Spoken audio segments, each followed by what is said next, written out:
Hi guys!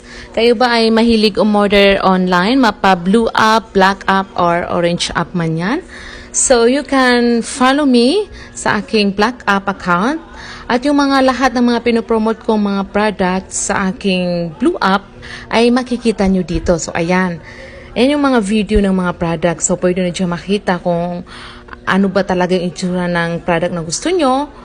O yung nakita nyo na pinromote ko para iwasan yung ma-scam kung wala kayong tiwala sa produkto. So, dyan po makikita nyo, mapapanood nyo ano ba yung actual na produkto. And also, you can i-click nyo lang yung showcase ko para yan, makita nyo dyan sa showcase ko yung iba pang produkto. So, meron akong 145 products sa aking showcase. Yung mga iba na hindi ko na-promote o nagawa ng video, dyan yung makikita.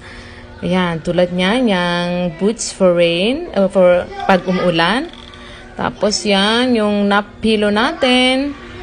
So, maraming produkto yan. So, kung wala dyan yung gusto nyo produkto, pwede nyo akong i-message at i-add natin. So, since mahilig din naman kayong umorder, hindi naman kawalan sa inyo na hindi naman kawalan sa inyo na sa aking black app kayo umorder.